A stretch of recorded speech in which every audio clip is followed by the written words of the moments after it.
যখন আমি দেশে ফিরতে পারবো ইনশাল্লাহ প্রত্যেকটা পরিবারের যা যা লাগে সব সহায়তা আমি দেবো, আর হত্যাকারীদের বিচারও করবো। বোধহয় ওই জন্যই বোধহয় আল্লাহ বাঁচিয়ে রেখেছে আমাকে।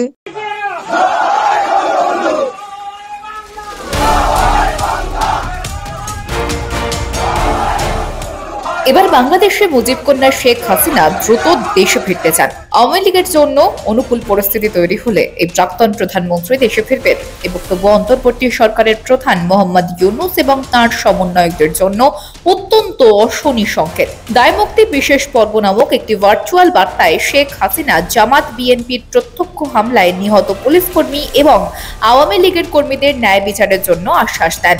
তিনি বলেন, আমি আছি, আমি অবশ্যই এর বিচার কোনো না কোনো দিন করব।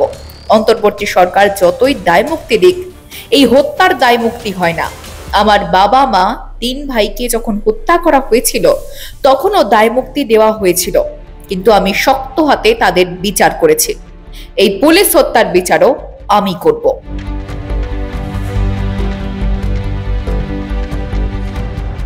যারা মানুষের জীবনে নিরাপত্তা দেবে তারাই হয়ে গেল এদের শিকার, তারাই হলো এদের লক্ষ্যবস্তুতে পরিণত হয়েছে। সব থেকে দুর্ভাগ্য যে যে ক্ষমতা নিল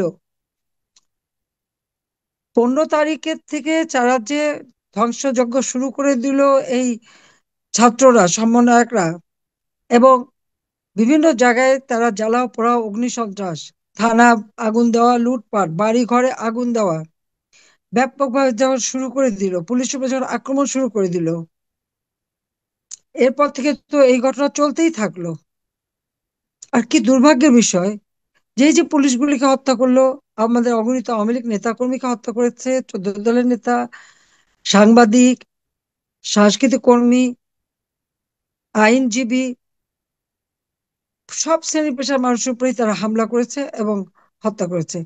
সেখানে এতে কোনো বিচার হবে না। যাদেরকে হত্যা করেছে তাদের পরিবার বিচার চাইতে পারবে না। এদের দায় মুক্তি দেওয়া হয়েছে। দায় মুক্তি কেন দেওয়া হলো? যদি কেউ অন্যায় করে তার তো বিচার হতে হবে, তদন্ত হতে হবে। সোমবার রাতে বাংলাদেশবাসীর উদ্দেশ্যে একটি ভার্চুয়াল বার্তায় এমনটাই জানালেন। এদিন আওয়ামী লীগের সামাজিক মাধ্যমের ফেসবুক পেজ থেকে বক্তৃতা সরাসরি সম্প্রচার করা হয়। এদিন বক্তৃতার পর কয়েকজন আক্রান্ত সাধারণ মহিলা কর্মীদের সঙ্গেও কথা বলেন হাসিনা। আওয়ামী লীগের দাবি, কোটা বিরোধী আন্দোলনে আক্রান্ত পুলিশ কর্মীদের পরিবারের সদস্য ছিলেন ওই মহিলারা। নিহত পুলিশ কর্মীর বিধবা স্ত্রী সালমা সুলতানা হাসিনাকে বলেন, আমার স্বামী কিছুই রেখে যেতে পারেননি, বাড়িতে ছোট ছোট সন্তান রয়েছে, এমত অবস্থায় সাহায্য প্রার্থনা ছাড়া অন্য কোনো উপায় নেই। উত্তরে হাসিনাও বলেন, আমি নিশ্চয়ই সাহায্য করব, সন্তানদের দেখাশোনা করুন, আমি পাশে থাকব, এর বিচার অবশ্যই হবে। এত অরাজকতা, অন্যায়, অবিচার আল্লাহও সইবেন না, আমি আসব।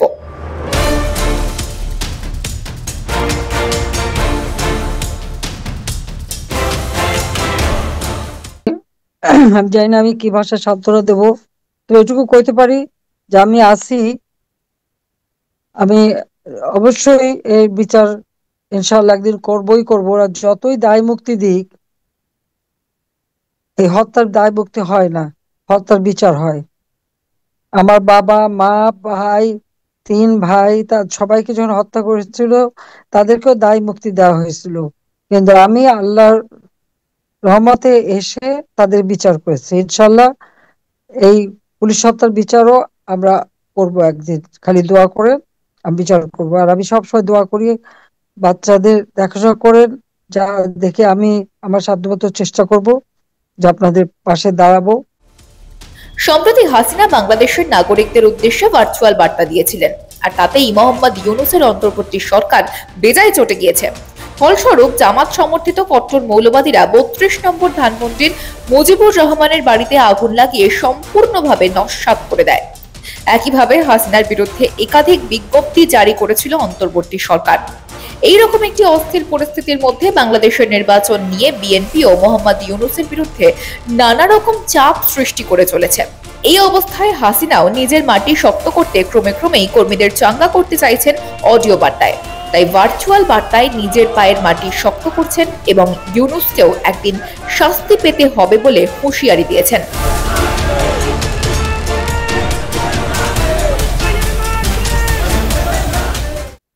মানে বিচারহীনতা। এই বিচারহীনতার কালচার থেকে দেশকে বের করে আনতে হবে, এবং ইনশাল্লাহ এদের বিচার একদিন হবে হবে, এটা আমি বিশ্বাস করি। এইভাবে অন্যায়ভাবে মানুষকে হত্যা করা এবং এর প্রতিবাদেই আমাদের সংগ্রাম চালাতে হবে। আর এই যে সরকার এই ধরনের মানুষ হত্যা করে এবং হত্যাকারীদের লালন পালন করে এবং জঙ্গি সন্ত্রাসীদের ছেড়ে দিয়ে তাদেরকে নিয়ে দেশটাকে আজকে একেবারে জঙ্গির দেশে পরিণত করেছে, একের পর এক মানবাধিকার লঙ্ঘন করে যাচ্ছে, এই পুলিশকে যেভাবে নৃশংসভাবে হত্যা করেছে, এর থেকে বড় মানবাধিকার লঙ্ঘন আর কি হতে পারে। এবং এই ইউনূস, সে এই মানবাধিকার লঙ্ঘনের দায়ে সে দায়বদ্ধ, কাজী একদিন তার বিচারও বাংলাদেশে হবে। এই মানবাধিকার লঙ্ঘনের দায়ে তার বিচার করা হবে। ব্যুরো রিপোর্ট, মাধ্যম।